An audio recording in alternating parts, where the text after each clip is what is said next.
que la valeur du point d'indice est bloquée depuis 15 ans pour les fonctionnaires, je ne vois pas au nom de quoi on augmenterait régulièrement la valeur du point de retraite.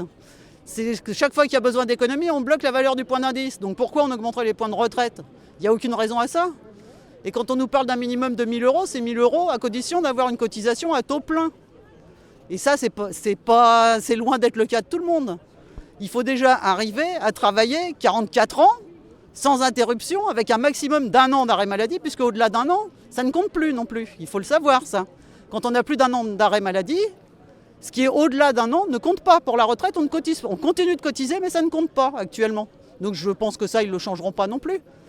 Donc je pense qu'on va être tous dans la misère, à part ceux qui gagnent vraiment très cher, qui eux pourront mettre des sous dans des fonds de pension et continuer de vivre grassement sur notre dos.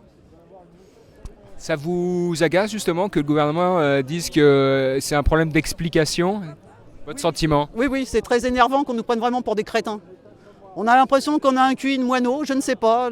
C'est pas une question de nous expliquer clairement. On n'est pas crétin au point de ne pas comprendre qu'on veut s'accaparer l'épargne des salariés pour que d'autres s'engraissent sur notre dos. On n'a pas besoin d'explications pour comprendre ça, on y arrive très bien tout seul. Est-ce que vous pensez que la colère, elle peut déborder aujourd'hui? Parce que pour l'instant, le gouvernement a absolument pas reculé sur l'ensemble de ses réformes. Ah non, ça, ils lâchent rien, ça c'est clair.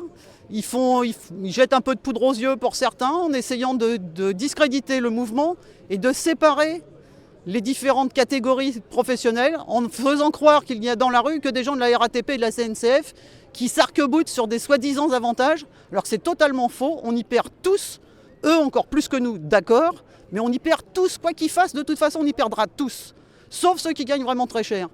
Et ce qu'il faut arriver à comprendre, c'est qu'il faut que tous les salariés, privés, publics, arrivent à se coordonner et s'entendre pour être tous dans la rue. On n'aura pas besoin d'y passer 6 mois. Si on arrive à y passer 8 jours tous ensemble, ça suffira, ils seront obligés de lâcher.